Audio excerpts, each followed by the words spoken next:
పారదర్శక పాలనకు ప్రజాపాలన తొలి అడుగు. ఎమ్మెల్యే తుడి మేఘారెడ్డి.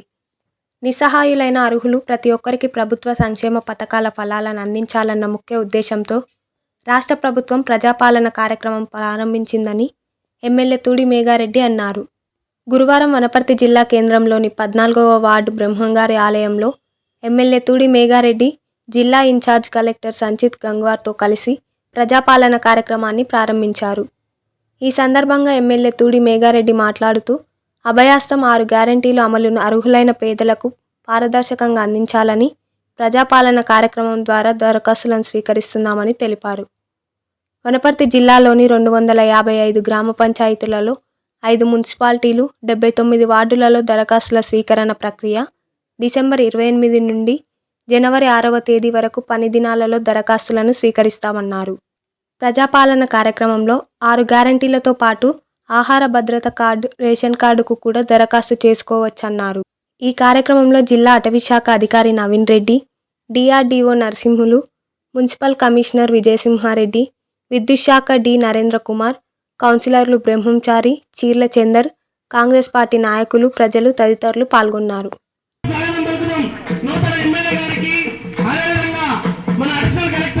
ఈరోజు వనపర్తి నియోజకవర్గంలో ప్రజాపాలన మొట్టమొదటి ప్రోగ్రాం వనపర్తి పట్టణంలో 14వ వార్డులో గౌరవ కౌన్సిలర్ బ్రహ్మంగారి అధ్యక్షతన జరుగుతున్న ఈ కార్యక్రమానికి ఇక్కడికి వచ్చిన లబ్ధిదారులు, ఇక్కడికి వచ్చిన అధికారులు ఇప్పటిదాకా మీటింగ్ చేసి ఆ ప్రోగ్రాం సీఎం గారు ఇచ్చిన సందేశం చదివి వినిపించి ప్రోగ్రాం స్టార్ట్ చేసుకున్నాం.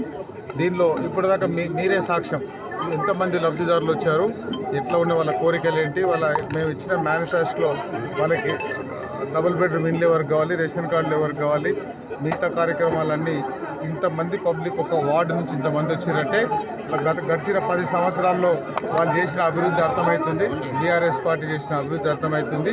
కాబట్టి ప్రజలకు వాళ్ళు ఓన్లీ సోపుటప్ చేస్తున్నారు. వనపర్తిలో 4 బిల్డింగులు కట్టి అదే అభివృద్ధి అనుకుంటున్నారు. అది కాదు అభివృద్ధి అంటే.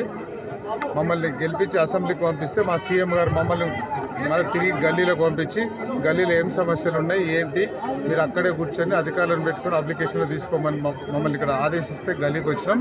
మేము సేవకుల్లాగానే పనిచేస్తాం, నాయకుల్లాగా కాకుండా సేవకుల్లాగా పనిచేస్తాం.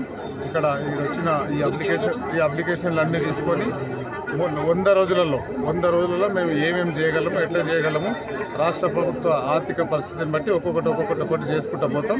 ప్రజలకు ఇచ్చిన హామీలన్నీ ఇందిరమ్మ రాజ్యంలో అమలు అవుతాయని ప్రజలకు తెలుసు. కాబట్టి వాళ్ళందరూ ఇక్కడికి వచ్చి ఇంత పెద్ద ఎత్తున అప్లికేషన్ పెట్టుకోవడానికి, ఇంత పెద్ద ఎత్తున వాళ్ళు ఇక్కడ కాంగ్రెస్ పార్టీని నమ్మి ఓట్లేసి మళ్ళీ కాంగ్రెస్ పార్టీ అయితేనే వాళ్ళ కోరికలు, వాళ్ళ సమస్యలు వాళ్ళన్నీ తీరుతాయని వాళ్ళు ఇక్కడ వచ్చిన్నారు. మీరు యాజ్ ఏ పత్రికా మిత్రులు మీరు కూడా అందరూ సహకరించాలి. ఒక వారం రోజులు, 8 రోజులు, 6 తారీఖు వరకు టైం ఉంది కాబట్టి 8 వర్కింగ్ డేస్లో ఇవన్నీ అప్లికేషన్లు తీసుకుంటారు. మేము అధికారులకు కూడా ఆదేశించినాం, వాళ్ళకి ఏమి ఇబ్బంది కాకుండా చూసుకోమని, కౌంటర్స్ పెంచమని, అప్లికేషన్ ఫామ్స్ ఎక్కువ పెట్టమని. మీరు కూడా కొంచెం మీ లెవెల్లో కూడా మీకు కూడా బాధ్యత ఉంది కాబట్టి వాళ్ళకి ఎట్లయితే అందుతాయి. ఇప్పుడు నేను చెప్పిన అన్ని 6 తారీఖు వరకు ఉంటుంది. ఒకవేళ ఈరోజు ఈ వార్డులు అయిపోతే రేపు ఇంకో వార్డుకు పోయినా కూడా ఇక లోకల్ ఉండే నోడల్ అధికారి కానీ, లోకల్ ఉండే అంగన్వాడీలు కానీ, ఆశాలు కానీ 6 తారీఖు వరకు తీసుకుంటారు. అప్పటికి డిమాండ్ తగ్గకపోతే మా గౌరవ ముఖ్యమంత్రి గారు చెప్పి మళ్ళీ 2-3 రోజులు టైం ఎక్కువ తీసుకుంటాం. ఈ కార్యక్రమం ప్రతి 4 నెలలకు ఒకసారి ఉంటుంది. ఎవరు టెన్షన్ పడక్కర్లే, ఎవరు ఇబ్బంది పడక్కర్లే. వనపర్తి ప్రజలందరూ వాళ్ళు అంటే లబ్ధిదారులందరూ పార్టీలకు అతీతంగా లబ్ధిదారులందరూ అప్లికేషన్ పెట్టుకోమని కోరుకుంటున్నాం. అందరికీ మేము ఎంత వీలైతే అంత అంటే ఒక ప్రయారిటీ పెట్టుకొని అసలు ఇల్లు లేని వాళ్ళు ఎవరున్నారు, అసలు పెన్షన్ లేని వాళ్ళు ఎవరున్నారు, అట్లా ప్రయారిటీ బేసిక్లో అందరికి ఇచ్చేసి వాళ్ళ కోరికలు వాళ్ళ ఏమేమి అవసరాలు ఉన్నాయో అన్నీ తీర్చేదానికి కాంగ్రెస్ పార్టీ ప్రయత్నిస్తుంది.